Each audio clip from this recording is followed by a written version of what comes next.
Hi friends, welcome to my digital diary. I hope তোমরা এই video সিরিজটা continuously follow করছো যেখানে পাইথনের ডিফারেন্ট টপিকস নিয়ে আমরা ডিসকাস করছি, রাইট? তো আজকে এই ভিডিওতে আমরা অ্যানাদার টপিক ডিসকাস করবো, দ্যাট ইজ লুপ কনসেপ্ট। তো চলো ফার্স্টেই আমরা একটা ফাইল ক্রিয়েট করে নিই অ্যান্ড এটা আমাদের 25th টিউটোরিয়াল হবে, রাইট? সো আমি একটা নিউ ফাইল ক্রিয়েট করছি অ্যান্ড এখানে আমরা নাম দিয়ে দিচ্ছি 25th অ্যান্ড এটা আমাদের আজকের টপিক হবে ফর লুপ রিলেটেড। সো আমি ফর লুপস ডট পিওয়াই দিয়ে এন্টার দিলাম, আমাদের ফাইল ক্রিয়েট হয়ে গেছে। নাও সো লুপ কিভাবে ইউজ হয় বা লুপ কোন পারপাসে ইউজ হয়, তো আমাদের ডেইলি লাইফে আমরা যদি বলি, আমরা ডিফারেন্ট টাস্ক, এমন অনেক কাজ আছে যেগুলো আমরা বারবার করে থাকি। যেমন আমরা বিভিন্ন সময়ে খাবার বানিয়ে থাকি, দিনের বিভিন্ন সময়ে বারবার আমরা খাবার খেয়ে থাকি, রাইট? আর আমরা বিভিন্ন সময় পড়াশোনা করে থাকি। তো একই দিনে আমরা বারবার এই কাজগুলো করে থাকি। তো সেম ভাবে প্রোগ্রামিং এর ক্ষেত্রে যদি আমরা কোনো টাস্ক, সেম টাস্কে বারবার রিপিটেডলি করতে চাই, তাই সেক্ষেত্রে আমরা যে কনসেপ্ট ইউজ করি সেটাকে বলা হয় লুপিং কনসেপ্ট। পাইথনে বেসিক্যালি দু রকম লুপ আমরা পাবো, একটা হচ্ছে ফর লুপ, একটা হচ্ছে ওয়াইল লুপ। তো আজকে এই ভিডিওতে আমরা ফর লুপ নিয়ে ডিসকাস করবো, আনাদার ভিডিওতে আমরা ওয়াইল লুপ নিয়ে ডিসকাস করবো। তো ফার্স্টেই আমি এখানে কমেন্ট আউট করে নিচ্ছি আজকে আমাদের ডিসকাশন টপিক কি ফর লুপ। ওকে, সো কিভাবে আমরা এটা করবো, ধরো একটা এক্সাম্পল নিয়ে আমি তোমাদের বললাম 1 to 5 পর্যন্ত প্রিন্ট করে দেখো, মিনস 1 2 3 4 5 এভাবে 1 থেকে 5 পর্যন্ত সংখ্যা প্রিন্ট করে দেখো। তো তোমরা বলবে এটা খুবই ইজি, আর কি আছে, আমরা জানি সবার প্রিন্ট ফাংশন, রাইট? অ্যান্ড এখানে আমরা 1 2 3 4 5 এইভাবে আমরা কন্টিনিউয়াসলি প্রিন্ট করাবো। মানে আমি ধরো কন্ট্রোল ডি দিয়ে কপি করে নিলাম অ্যান্ড এখানে আমরা সিম্পলি, তোমরা বলবে এখানে 2 লিখে দেবো অ্যান্ড দেন এখানে 3 4 এইভাবে আমরা কন্টিনিউয়াসলি 5 পর্যন্ত প্রিন্ট করে দেবো। এটা তো কোনো ব্যাপারই নয়, রাইট? সো এইভাবে আমরা 1 থেকে 5 পর্যন্ত প্রিন্ট করাতে পারি। অথবা কেউ হয়তো বলবে যে এইভাবে আমরা কেন বারবার প্রিন্ট স্টেটমেন্ট ইউজ করবো, আমরা তো জানি প্রিন্ট ফাংশন মাল্টিপল আর্গুমেন্টস না, তো আমরা কমা কমা দিয়ে লিখতে পারি 1 2 3 4 5 এইভাবে লিখলেও হবে, রাইট? তো বোথ ওয়ে একদম ঠিক, কোনো ভুল নেই এতে। আমরা যদি এটাকে রান করাই কারেন্ট ফাইল অ্যান্ড আমি যদি এটাকে এক্সিকিউট করাই, সো সেম ভাবে আমরা দেখো প্রথম ক্ষেত্রেও আমরা 1 2 3 4 5 পাবো আর সেকেন্ড ক্ষেত্রেও আমরা 1 2 3 4 5 পাবো। তো এটাতে কোনো সন্দেহ নেই। বাট আমি যদি তোমাদের জিজ্ঞেস করি এটা কি effective way of coding, obviously নয়, রাইট? কারণ এখানে আমরা সেম কমান্ড বারবার ইউজ করছি, মানে কি আমাদের লাইন অফ কোড বাড়ছে। অ্যান্ড নেক্সট আমরা এখানে কমা কমা দিয়ে লিখছি, তো এটা তো আমি 5 পর্যন্ত বলেছি বলে ঠিক আছে। তো আমি যদি আমাদের 500 পর্যন্ত বলি, 5000 পর্যন্ত বলি, তাহলেও কি তোমরা ম্যানুয়ালি এইভাবে বারবার প্রিন্ট স্টেটমেন্ট ইউজ করবে বা এইভাবে কমা কমা দিয়ে লিখবে? অবভিয়াসলি না। এটা time taking, also time consuming, and also এটা আমাদের লাইন অফ কোডকে ইনক্রিজ করছে, যেটা একেবারেই প্রপার ওয়ে নয় কোডিং এ, রাইট? সো সেক্ষেত্রেই আমরা ইউজ করে থাকি লুপিং কনসেপ্ট। তো কিভাবে করবো, ধরো আমি সেম জিনিসটাই যদি লুপের থ্রু করতে চাই, তো আমি এখানে ফার্স্টে এটাকে কমেন্ট আউট করে নিচ্ছি কন্ট্রোল// করে, আমরা জানি, রাইট? অ্যান্ড নাও আমি যদি এটা লুপের থ্রু করি, ফর লুপ এখানে আমরা বুঝবো, তাহলে ফার্স্টে আমরা লিখতে হবে ফর, দেন আমাদের ভ্যারিয়েবল নেম দিতে হবে যেটা প্রত্যেকটা ইটারেশনকে কাউন্ট করবে, ইটারেশন আর আইটারেশনকে। তো এখানে তোমরা বলো ইটারেশন আর আইটারেশন কি, মানে হচ্ছে একটা কমপ্লিট সাইকেল, মানে আমরা লুপের মধ্যে যে যে কাজগুলো করাতে চাইছি বারবার, ঠিক আছে, সেই সমস্ত কাজগুলো একবার কমপ্লিট হয়ে গেল, মানে একটা সাইকেল কমপ্লিট হলো, মানে একটা ইটারেশন কমপ্লিট হলো। নেক্সট আবার ওই সেম কাজগুলো আবার হলো, মানে একটা সাইকেল কমপ্লিট হলো, মানে আনাদার ইটারেশন কমপ্লিট হলো। তো এইভাবে আমরা আইটারেশন কাউন্ট করার জন্য একটা ভ্যারিয়েবল নেম দিয়ে থাকি। তো এখানে আমি আই হিসাবে দিলাম। ওকে, তোমরা যে কোনো ভ্যারিয়েবল নেম দিতে পারো। সো এরপর নেক্সট আমাদের কি হবে, for i in. Okay, so in আমরা অলরেডি শিখে গেছি, রাইট? ইন কিওয়ার্ড মেম্বারশিপ অপারেটরে আমরা ইন ইউজ করেছি, right? In not in, right? So এখানে ফর আই ইন, এবার আমরা কি দেবো, আমরা এখানে ইউজ করবো another function, that is range function. Okay, যখন আমরা এরকম কোনো সিকোয়েন্স অফ নাম্বারস নিয়ে বা আমরা সিরিজ অফ নাম্বারস নিয়ে বা রেঞ্জ নিয়ে কাজ করি, তখন আমরা রেঞ্জ ফাংশনকে ইউজ করি। যেমন আমরা প্রিন্ট ফাংশন ইউজ করি কোনো মেসেজ প্রিন্ট করার জন্য, রাইট? সেম ভাবে আমরা রেঞ্জ ফাংশন ইউজ করে থাকি কোনো রেঞ্জ নিয়ে ডিল করার জন্য। ওকে, তো এখানে আমরা সিম্পলি দিয়ে দেবো, আমরা 5 পর্যন্ত প্রিন্ট করাতে চাই, তো আমি 5 দিয়ে দিলাম। অ্যান্ড নাও আমাদের নেক্সট দিতে হয় কোলন, এটা হচ্ছে সিনট্যাক্সে। ওকে, নাও এন্টার দেবো অ্যান্ড এখানে কিন্তু ইন্ডেন্টেশন খুবই ম্যান্ডেটারি। যেমন আমরা যদি তোমরা C C plus plus Java এই ব্যাকগ্রাউন্ড থেকে এসে থাকো, তাহলে তোমরা জানো যে আমরা কি করতাম ওখানে ফরের পর আমরা কি করতাম, ফরের পর উইদিন কার্লি ব্রেসেস আমরা সমস্ত কোডটা লিখতাম ফরের আন্ডারে যেগুলো থাকে, রাইট? বাট এখানে কিন্তু কার্লি ব্রেসেস ইউজ হয় না, ক্ষেত্রে আমরা ইউজ করে থাকি কোলন অ্যান্ড এন্টার দিতে রাখো ইন্ডেন্টেশন মেনটেন করতে হবে। এখানে দেখো ফরের থেকে কিছুটা গ্যাপে ভেতরে এটা কার্সারটা এসছে, তার মানে কি এই লেভেল মেনটেন করে আমরা যতগুলো কোড লিখবো সবই আমার ফরের আন্ডারে থাকবে। তো এখানে ইন্ডেন্টেশন বা এই গ্যাপটা কিন্তু মেনটেন করা খুব ম্যান্ডেটারি। ওকে, সো নাও এবার আমরা এখানে তাহলে কি লিখবো, কাকে প্রিন্ট করাবো, আমরা প্রিন্ট করাবো প্রত্যেকটা ইটারেশন কি মিস আই কে প্রিন্ট করাবো। সো আমি আই লিখে দিলাম, সো ইজিলি এটা প্রিন্ট হয়ে যাবে। নাও আমি যদি এটাকে রান করাই তো তোমরা দেখতেই পাবে এখানে দেখো কত পর্যন্ত প্রিন্ট হয়েছে, 0 থেকে 4 পর্যন্ত প্রিন্ট হয়েছে। এবার তোমরা বলবো আমরা তো 5 পর্যন্ত প্রিন্ট করাতেছো, রাইট? এখানে 4 পর্যন্ত কেন হলো, তাহলে এই 5টা কি, এই 5টা হচ্ছে নাম্বার অফ ইটারেশন, মিনস কতবার লুপটা ঘুরবে, 5বার লুপটা ঘুরবে। তাহলে 0 থেকে যদি স্টার্ট হয় 5বার মানে 4 পর্যন্তই হচ্ছে। তাহলে যদি আমরা 5 পর্যন্ত প্রিন্ট করাতে চাই তাহলে আমাদের 6 দিতে হবে। আই হোপ ক্লিয়ার হলো, রাইট? সো এবার যদি আমরা এক্সিকিউট করে দেখো 5 পর্যন্ত প্রিন্ট হয়ে গেছে। অ্যান্ড এখানে যদি আমরা পাশাপাশি রাখতে চাই তাহলে আমরা জানি কি প্যারামিটার এখানে আমাদের আলাদা আর্গুমেন্ট দিতে হবে, সেটা হচ্ছে এন্ড, এন্ডের মধ্যে আমরা স্পেস দিয়ে দেবো। তাহলে আমরা পাশাপাশি দেখতে পাবো দেখো এখানে 0 থেকে 5 পর্যন্ত প্রিন্ট হয়ে গেছে। তো তোমরা বলবে এবারে কি আমরা মানে প্রত্যেকবার কি 0 থেকেই প্রিন্ট হবে, স্টার্ট হবে? আমরা কি এটা চেঞ্জ করতে পারি না? মানে আমরা যদি ধরো 1 থেকে 5 পর্যন্ত করাতে চাই তাহলে সেক্ষেত্রে আমরা পারবো না? অবভিয়াসলি পারবো। তো তার জন্য আমাদের আমাদের আর্গুমেন্ট দিতে হবে রেঞ্জের মধ্যে। অ্যাকচুয়ালি রেঞ্জ ফাংশনটা 3টে আর্গুমেন্ট নেয়। ওকে, সো তার মধ্যে একটা হচ্ছে ম্যান্ডেটরি, যেটা আমরা দিতে সবসময় দিতেই হবে, সেটা হচ্ছে স্টপ কন্ডিশনটা, মানে কত দূর পর্যন্ত লুপটা চলবে। অ্যান্ড এই ভ্যালুটা এক্সক্লুডিং থাকে, আমরা যত পর্যন্ত চাইবো তার এক ঘর বেশি আমাদের দিতে হবে। ওকে, অ্যান্ড নাও তার আগে যে প্যারামিটারটা থাকে সেটা হচ্ছে স্টার্টিং। তো আমরা যদি স্টার্টিং ভ্যালুটা দিতে চাই, ধরো আমি 1 থেকে চাইছি স্টার্ট করতে, তাহলে আমি স্টার্টিং ভ্যালুটা 1 দিয়ে দেবো। বাই ডিফল্ট এটা 0 নয়, যদি আমরা না দিয়ে থাকি এটা অপশনাল, দিতেও পারি নাও দিতে পারি, না দিলে 0 থেকে নেয়।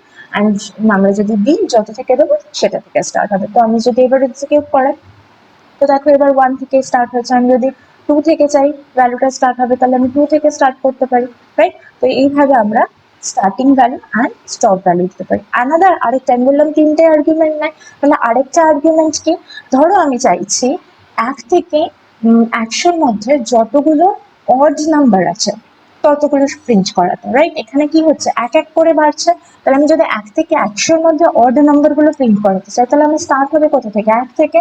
অ্যান্ড 100 মানে আমাদের দিতে হবে এক ঘর বেশি, মানে 101 পর্যন্ত আমরা দেবো, রাইট? নেক্সট আমরা কি দেবো, নেক্সট আলাদা আর্গুমেন্ট আমাদের দিতে হবে, দ্যাট ইজ স্টেট ভ্যালু। এখানে দেখো এক এক করে ইনক্রিজ করছে 2 3 4 5। বাট আমরা যদি সব অড নাম্বার গুলো প্রিন্ট করাতে চাই তাহলে কি হবে, 1 এর পর 3 হবে, 3 এর পর 5 হবে, মানে 2 2 করে গ্যাপ হবে।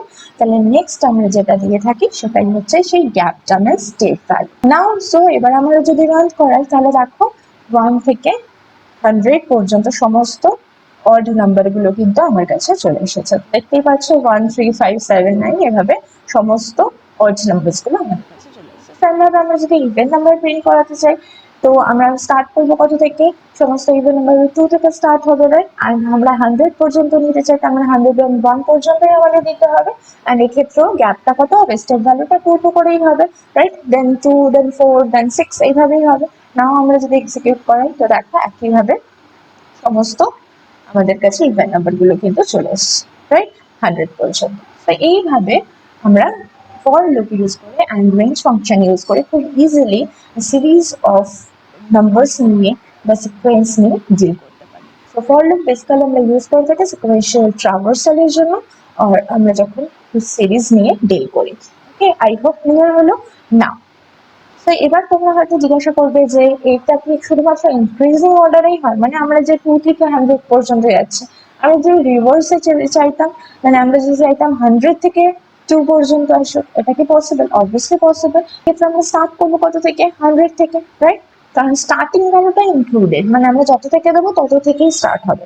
কিন্তু এন্ড ভ্যালু বা স্টপ ভ্যালুটা আমাদের একটা বেশি পরের ঘর পর্যন্ত দিতে হবে আমরা যত পর্যন্ত চাইছি। তা আমরা যদি চাই ধরো 0 পর্যন্ত, তাহলে আমাদের -1 দিতে হবে। আমরা যদি 1 পর্যন্ত চাই তাহলে 0 পর্যন্ত দিতে হবে। আই হোপ ক্লিয়ার হলো। তো এটা মনে রাখবে, স্টার্টিং ভ্যালুটা ইনক্লুডেড, আমরা যত থেকে দিচ্ছি তত থেকেই স্টার্ট হবে। স্টপ ভ্যালুটা বা এন্ড ভ্যালুটা হচ্ছে এক্সক্লুডেড, মানে আমরা যত পর্যন্ত চাইছি তার থেকে এক ঘর বেশি দিতে হবে। আমরা যদি n পর্যন্ত চাই তাহলে n+1 পর্যন্ত দিতে হবে। ওকে, আই হোপ ক্লিয়ার। এবার যদি আমরা 10 করে গ্যাপ চাই তাহলে সেক্ষেত্রে আমরা 10 দেবো, বাট এক্ষেত্রে কি হচ্ছে, ডিক্রিজিং অর্ডারে হচ্ছে, রাইট? মানে 100 থেকে স্টার্ট হচ্ছে, কমছে, তাহলে অবভিয়াসলি কমানোর জন্য আমাদের কি দিতে হবে, -10 দিতে হবে, রাইট? যখন ইনক্রিজিং অর্ডারে তখন পজিটিভ ভ্যালু হবে, আর যখন ডিক্রিজিং অর্ডারে মানে কমছে তখন আমাদের কি হবে, ভ্যালুটা নেগেটিভ মাইনাসে দিতে হবে। তাহলে এখানে আমি যদি এবার এক্সিকিউট করাই তোমরা দেখতেই পাবে 10 গ্যাপে এটা কি হচ্ছে 100, তারপর 90, তারপর 80, এইভাবে 10 করে কমেছে। আই হোপ ক্লিয়ার হলো যে শুধুমাত্র ইনক্রিজিং অর্ডারে না, ডিক্রিজিং অর্ডারে আমরা কিন্তু এই রেঞ্জ ফাংশনের থ্রু আমরা ফর লুপকে ইউজ করতে পারি। So clear. নাও আমরা আনাদার ফর লুপ ইউজ করে একটা মাল্টিপ্লিকেশন টেবিল ক্রিয়েট করবো। ওকে, তো চলো আমরা একটা মাল্টিপ্লিকেশন টেবিল ক্রিয়েট করি। সো তোমাদের টাস্ক হবে এখানে ভিডিওটা পজ করো, ওকে? না তোমরা নিজেরা করো, যে একটা ইউজারের থেকে আমরা নাম্বার নেব, যেই নাম্বারটা দেবে সেই নাম্বারের মাল্টিপ্লিকেশন টেবিল আমরা শো করবো 1 থেকে 10 পর্যন্ত। নাও করো, ভিডিওটা পজ করো এখানে, অ্যান্ড তারপর তোমরা ভিডিওটা কন্টিনিউ করো। তো আমি ফার্স্টে এখানে মাল্টিপ্লিকেশন টেবিল বলে লিখে নিলাম। ওকে, নাও নেক্সট আমরা এখানে ধরো ইউজার থেকে ইনপুট নেওয়ার জন্য আমরা জানি, আমি ধরো n বলে একটা ভ্যারিয়েবল ডিফাইন করলাম, আর এর মধ্যে আমরা ইনপুট নেব ইনপুট ফাংশনের থ্রু। অ্যান্ড আমরা জানি ইনপুট ফাংশন যেহেতু স্ট্রিং রিটার্ন করে, তো আমরা ফার্স্টেই সেটাকে ইন্টিজারে কনভার্ট করে নেব। সো আমি দিয়ে দিলাম ইনপুট, অ্যান্ড এর আন্ডারে আমরা প্রম্পটটা দেব এন্টার নাম্বার, রাইট? ওকে, তো এখানে ইউজার একটা ইনপুট দেবে, যেখানে যার জন্য আমরা ইনপুট ফাংশন ইউজ করেছি, অ্যান্ড তারপর আমরা কি ইউজ করেছি, ইন্টের থ্রু আমরা সেটাকে কিসে কনভার্ট করে নিচ্ছি, ইন্টিজারে কনভার্ট করে নিচ্ছি, কারণ input function always string return করে আমরা জানি। সো সেটা নেম এর মধ্যে সাইন হলো না।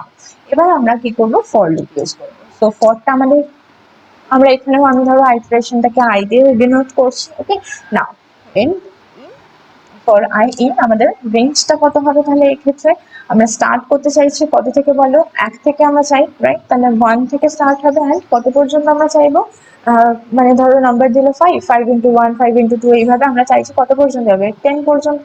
আমাদের একটা বেশি এক ঘর দিতে হবে, মিনস 11 পর্যন্ত আমরা দেবো। অ্যান্ড স্টেপ ভ্যালু তো এক এক করেই হবে, তাই জন্য আমরা স্টেপ ভ্যালুটা দিচ্ছি না।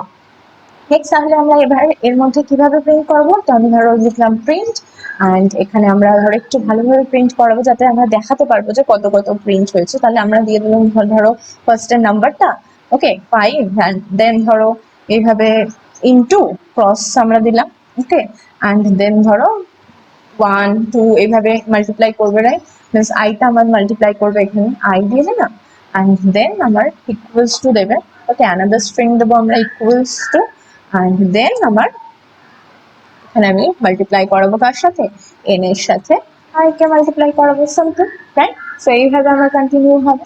সো নাও আমরা যদি কন্ট্রোল এখানে এটাকে এক্সিকিউট করি, আমি ফার্স্ট পার্টটাকে কমেন্ট আউট করে নিচ্ছি, ওকে, যাতে আমরা শুধুমাত্র এই পার্টটাকে ফোকাস করতে পারি কন্ট্রোল ফরওয়ার্ড স্ল্যাশ দিয়ে। নাও আমরা যদি এটা এক্সিকিউট করে, তো দেখো আমাকে এন্টার নাম্বার শেষে আমি একটা নাম্বার দিলাম, ধরো আমার 5 দিলাম, অ্যান্ড এন্টার দিলাম, দেখো 5 এর টেবিল আমাকে বেরিয়েছে, রাইট? 5 ইন্টু 1, 5 ইন্টু 2, এইভাবে আমার 10 পর্যন্ত। আই হোপ বোঝা গেল যে কিভাবে হচ্ছে। এখানে এন্ট আমার 5 ইন্টু অ্যান্ড আই মিনস একবার 1 হচ্ছে, নেক্সট ইটারেশনে 2 হচ্ছে, এইভাবে আমার এন ইন্টু আই আমার প্রিন্ট করে দেখে দিয়েছে। আই হোপ বোঝা গেল কিভাবে আমরা ইজিলি ফর লুপ ইউজ করে মাল্টিপ্লিকেশন টেবিলও করতে পারি। ধরো এবার আমি এই নাম্বারটা চেঞ্জ করে দিচ্ছি, আমি আনাদার টাইম এটাকে এক্সিকিউট করাচ্ছি, অ্যান্ড এখানে আমি ধরো 15 দিলাম। নাও এটা দিতে রাখো 15 এর টেবিল আমার কাছে চলে এসছে। তো এইভাবে আমরা যে কোনো নাম্বারের জন্য এটা user friendly user defined table create করতে পারি। ওকে, সো নাও এবার তোমাদের মনে হতে পারে এটা কি শুধুমাত্র নাম্বারসের ক্ষেত্রে অ্যাপ্লিকেবল? অবভিয়াসলি নয়, এটা আমরা ফর লুপ আমরা আলাদা ডেটা টাইপের ক্ষেত্রে ইউজ করতে পারি, সেটা স্ট্রিং হতে পারে, টাপল হতে পারে, লিস্ট হতে পারে, রাইট? তো চলো এবার আমরা দেখে নিই। তো আমি ফার্স্ট এই পার্টটাকে কমেন্ট আউট করে দিই। ওকে, নাও এবার তাহলে আমরা ধরো একটা স্ট্রিং আমি ডিফাইন করে দিলাম, ধরো মাই স্ট্রিং, অ্যান্ড এর মধ্যে আমি ধরো একটা স্ট্রিং দিয়ে দিচ্ছি, ধরো আমি দিলাম পাইথন। ওকে, আমরা পাইথন শিখছি, তো পাইথনে দিয়ে দিলাম আমি। অ্যান্ড নাও এবার আমি ধরো প্রত্যেকটা ক্যারেক্টারকে, স্ট্রিং এর প্রত্যেকটা ক্যারেক্টারকে আমি ট্রাভার্স করতে চাই, ওকে, ইউজিং ফর লুপ। তাহলে কিভাবে করবো? তো একইভাবে ফর, এন্ড এখানে আমরা প্রত্যেকটা ক্যারেক্টার নিয়ে ডিল করবো। তাহলে আমি ধরো ভ্যারিয়েবল নেমটা দিলাম CH, তোমরা যা খুশি দিতে পারো, ওকে। অ্যান্ড ইন কার মধ্যে দেখবে? এই স্ট্রিংটার মধ্যে দেখবে, তাহলে আমি স্ট্রিং নেমটা দিয়ে দেবো ওখানে, রাইট? সো আমি দিয়ে দিলাম মাই, ওকে। অ্যান্ড এক্ষেত্রে কিন্তু অবভিয়াসলি কেস সেন্সিটিভ, আমি বারবার বলেছি পাইথন কেস সেন্সিটিভ, সেক্ষেত্রে আমাদের কিন্তু কেসেস গুলো অবভিয়াসলি মনে রাখতে হবে। এখানে আমি যেভাবে দিয়েছি, যেটা ক্যাপিটাল যেটা স্মল, সেইভাবেই কিন্তু এটা আমাকে ডিফাইন করতে হবে, আদারওয়াইজ কিন্তু এরর পাবো আমরা, ওকে। নাও এবার যদি আমরা প্রিন্ট করাই, তো এখানে আমরা কিভাবে প্রিন্ট করবো? প্রত্যেকটা ক্যারেক্টার বাই ক্যারেক্টার প্রিন্ট করাবো, সেই ক্ষেত্রে আমি ক্যারেক্টার বাই ক্যারেক্টার প্রিন্ট করলাম। নাও এবার যদি আমি এক্সিকিউট করি, তো দেখো এখানে কিন্তু পাইথনের প্রত্যেকটা ক্যারেক্টার আমাকে দিয়ে দিয়েছে। আমরা যদি পাশাপাশি দেখতে চাই ওইভাবে, তো আমি একইভাবে ইন্ট প্যারামিটারটা মিনস এই আর্গুমেন্টটা পাস করাবো, আর এখানে স্পেস দিয়ে দেবো। তাহলে দেখো আমরা পাশাপাশি প্রত্যেকটা ক্যারেক্টারকে দেখতে পাবো। এইভাবে আমরা স্ট্রিং নেম দিয়েও দিতে পারি, অথবা আমরা ডিরেক্টলি স্ট্রিংটাকেও পুট করতে পারি। মানে আমি যদি ধরো এখানে একটা স্ট্রিং দিয়ে দিই, ধরো আমি দিয়ে দিলাম মাই ডিজিটাল ডায়েরি, ওকে। আমি যদি এটা দিয়ে দিই, অ্যান্ড এবার যদি আমরা এক্সিকিউট করাই, তাহলে দেখো মাই ডিজিটাল ডায়েরি প্রত্যেকটা ইন্ডিভিজুয়াল ক্যারেক্টার কিন্তু আমাকে এভাবে লিখে দেবে। তো ডিরেক্টলি আমরা এইভাবে স্ট্রিংটাও দিতে পারি, অথবা আমরা স্ট্রিং নেমটা, স্ট্রিংটা কোনো ভ্যারিয়েবলের মধ্যে অ্যাসাইন করে সেই ভ্যারিয়েবল নেমটাও ইউজ করতে পারি। স্ট্রিং এর ক্ষেত্রে অ্যাপ্লিকেবল হলো আমরা দেখতে পেলাম, সেম ভাবে লিস্টের ক্ষেত্রে অ্যাপ্লিকেবল। তো চলো একটা লিস্ট নিয়ে এবার দেখা যাক। তো আগেই আমি এটাকে কমেন্ট আউট করে দিলাম। লিস্ট আমরা জানি যে কালেকশন অফ আইটেমস হয়, যেখানে যে কোনো আইটেমই হতে পারে, সেটা কোনো স্ট্রিং হতে পারে, ইন্টিজার হতে পারে, ফ্লোট হতে পারে, যে কোনো কিছু হতে পারে, রাইট? সো সেখানে আমরা ধরো আমি একটা নিয়ে নিলাম লিস্ট, যেখানে আমি ডেজ এর একটা কালেকশন নিচ্ছি, ওকে। সেখানে স্ট্রিংই থাকে অবভিয়াসলি। তো স্ট্রিং আমরা নিয়ে নিলাম, ধরো এখানে বিভিন্ন ডেজ এর নেম গুলো। ধরো আমি দিলাম ফার্স্ট মানডে, অ্যান্ড দেন আমি দিলাম, ধরো হ্যাপিসলি দিচ্ছি, ওকে, আমি ধরো দিয়ে দিলাম ফ্রাইডে। সো এইভাবে আমি দিয়ে দিলাম। নাও এই ডেজে আমি প্রত্যেকটা আইটেমকে, প্রত্যেকটা ডেকে আমি লুপের থ্রু ট্রাভার্স করতে চাই। তাহলে কিভাবে করবো? একইভাবে আমাদের সিনট্যাক্স সেমই, ফর, অ্যান্ড এখানে আমরা প্রত্যেকটা ডে নিয়ে ডিল করবো। তাহলে আমি ভ্যারিয়েবল নেমটা দিলাম ডে, যেটা প্রত্যেকটা ইটারেশনকে হ্যান্ডেল করবে, ওকে। নাও এই কার মধ্যে দেখবে? ডেজ এর মধ্যে দেখবে। তাহলে এই লিস্টটা আমাকে প্রপারলি দিতে হবে, যেমন কেস এখানে দিয়েছি সেই অনুযায়ী আমাকে কেস ইউজ করতে হবে, রাইট? নাও এবার আমরা কি করবো? প্রিন্ট করাবো, ওকে। প্রিন্ট ফাংশন হচ্ছে প্রিন্ট করাবো, আর এখানে আমি কি নিয়ে ডিল করবো? প্রত্যেকটা ডে নিয়ে ডিল করবো। এখানে প্রত্যেকটা ফার্স্ট ডে এর মধ্যে কি আসবে? ফার্স্ট আইটেমটা আসবে। সেকেন্ড টাইম যখন লুপটা ঘুরবে, তখন সেকেন্ড আইটেমটা আসবে ফ্রাইডে, তারপর সানডে, এইভাবে আসবে, রাইট? নাও এবার আমরা কি করবো? এটা এক্সিকিউট করলে তোমরা দেখতে পাবে প্রত্যেকটা তারপর সিকোয়েন্স ওয়াইজ আমাদের চলে এসেছে। নাও এবার যদি আমরা চাই, ধরো প্রত্যেকটা ডে, প্রত্যেকটা ক্যারেক্টারকে আমরা ট্রাভার্স করবো। মানে ফার্স্টে ডে এর মধ্যে একটা ডে এলো মানডে, ধরো মান, এবার মানের প্রত্যেকটা ক্যারেক্টার MON ইন্ডিভিজুয়াল আমাকে দেখাবে। তাহলে সেটা আমরা কিভাবে করবো? তাহলে এর আন্ডারে আমাদের আলাদা ফর লুপ ডিফাইন করতে হবে, যেটা এই প্রত্যেকটা ডে এক একটা ক্যারেক্টার নিয়ে ডিল করবে। তাহলে আমরা কি করবো? ফর ইচ ইন তার মধ্যে দেখবে ডে এর মধ্যে, এখন কিন্তু ডেজ এর মধ্যে দেখবে না, এই ডেজ থেকে এই ডেটা কি করছে? এক একটা আইটেমকে নিচ্ছে, মানে এক একটা ডে কে নিচ্ছে। প্রত্যেকটা ডে আবার এক একটা ক্যারেক্টারকে আমরা এই ডে থেকে নিচ্ছি। আই হোপ ক্লিয়ার হলো। নাও এবার যদি আমরা এখানে প্রিন্ট করাই, কি প্রিন্ট করাবো আমরা? এই CH মিনস এক একটা ক্যারেক্টারকে প্রিন্ট করাবো। তোমরা দেখতে বুঝতে পারবে, হ্যাঁ আমি রান করাচ্ছি, কিন্তু এখন তোমরা প্রপারলি বুঝতে পারবে এবার। তাহলে কি হলো? ফার্স্টে আমাদের মানডে এলো, মান এলো ফার্স্ট আইটেমটা, তারপর প্রত্যেকটা ক্যারেক্টার এখানে MON ইন্ডিভিজুয়ালি এলো, রাইট? সেম ভাবে আমাদের নেক্সট আইটেমটা কি? ফ্রাইডে, তারপরে তার প্রত্যেকটা ক্যারেক্টার ইন্ডিভিজুয়ালি এলো। মানে ফার্স্ট লুপটা আমার কি করছে? ফার্স্ট লুপটা আমার প্রত্যেকটা আইটেমকে নিচ্ছে, অ্যান্ড সেকেন্ড লুপটা আমার আইটেমের প্রত্যেকটা ক্যারেক্টার নিয়ে ডিল করছে। এই হোপ ক্লিয়ার হলো, রাইট? তো এইভাবে একটা লুপের ভেতর যখন আমরা আরেকটা লুপকে ডিফাইন করি, তখন তাকে বলা হয় কি? Nested loop. এখান থেকে আমরা আনাদার কনসেপ্ট শিখে গেলাম, সেটা কি? Nested loop. তাহলে আমি এখানে কমেন্ট আউট করে দিয়ে দিচ্ছি, এটা আমরা কি শিখলাম? নেস্টেড লুপের concept, okay. For within for, এইভাবে আমরা ফরের সাথে আমরা একটা এলস পার্টও রাখতে পারি, রাইট? তো আমি একটা এলস পার্ট, আমরা যেমন ইফ এলস শিখেছিলাম, ইফ যদি না এক্সিকিউট করে এলস পার্ট এক্সিকিউট করবে, রাইট? সো সেম ভাবে এখানে ফর লুপটা যখন এন্টায়ার এক্সিকিউশন হয়ে যাবে, পুরো ফর লুপটা যখন এক্সিকিউট করা হয়ে যাবে, তখন আমাদের এলস পার্টটা এক্সিকিউট হয়। তাহলে আমি যদি ফর এর সাথে এলস পার্ট দিয়ে দিই, তাহলে ধর আমি যখন আমাদের লুপটা পুরোটা ট্রাভার্স করা হয়ে যাবে, পুরো লুপটা আমার এক্সিকিউশন হয়ে যাবে, দেন আমার এই এলস পার্টটা দেখাবে। ধরো আমি এখানে লিখে দিলাম ইন্ট, রাইট? নাও আমরা যদি এবার এক্সিকিউট করি, তো দেখো পুরো লুপটা যখন ট্রাভার্স করা হয়ে গেছে, দেন এক্সিকিউশন, লুপের এক্সিকিউশন যখন এন্ড হয়ে গেছে, তখন আমার এলস পার্টটা এক্সিকিউট হয়েছে আর এন্ড। তো আই হোপ ক্লিয়ার হলো যে ফর লুপ ইউজ করে কত ইজিলি আমরা রিপিটেড টাস্ককে পারফর্ম করতে পারি। সেটা কোনো নাম্বারের ক্ষেত্রে হতে পারে, সেটা কোনো স্ট্রিং এর ক্ষেত্রে হতে পারে, লিস্টের ক্ষেত্রে, টাপলের ক্ষেত্রে, যে কোনো ডেটা টাইপের ক্ষেত্রে আমরা সিকোয়েন্সিয়াল ট্রাভার্সালের জন্য ফর লুপ ইউজ করে থাকি। এবার তোমাদের জন্য একটা টাস্ক, সো আমি এখানে অ্যানাদার কমেন্ট আউট করে লিখছি টাস্ক অফ দ্য ডে। তাহলে আজকে তোমাদের টাস্ক হলো ফর লুপ ইউজ করে তোমরা একটা সিরিজ তৈরি করবে, যেখানে প্রত্যেকটা স্কোয়ারটাকে তোমাদের প্রিন্ট করাতে হবে। মিনস 1 এর স্কোয়ার 1, দেন 2 এর স্কোয়ার 4, দেন 3 স্কোয়ার 9, 16, এইভাবে তোমাদের প্রিন্ট করাতে হবে কত পর্যন্ত? আপ টু 400 পর্যন্ত। ওকে, মিনস 20 স্কোয়ার পর্যন্ত। বা তোমরা এমনও করতে পারো, এটা ইউজার ডিফাইন করতে পারো, মানে ইউজার কাছ থেকে একটা নাম্বার নেবে, সেই নাম্বারের স্কোয়ার পর্যন্ত তোমরা প্রিন্ট করাবে 1 থেকে। ওকে, সো এটাও করতে পারো। সো এটা তোমাদের জন্য টাস্ক রইলো। নেক্সট ভিডিওতে এই টাস্কের সলিউশনটা দেবো, অ্যান্ড সেখানে আমরা আরো কিছু প্র্যাকটিস কোয়েশ্চেন করবো। সো আই হোপ তোমরা ফর লুপের কনসেপ্টটা ক্লিয়ারলি বুঝতে পারলে। So that's all for this video. দেখা হচ্ছে নেক্সট ভিডিওতে। Till then keep learning, keep practicing, keep exploring. Thank you ma'am.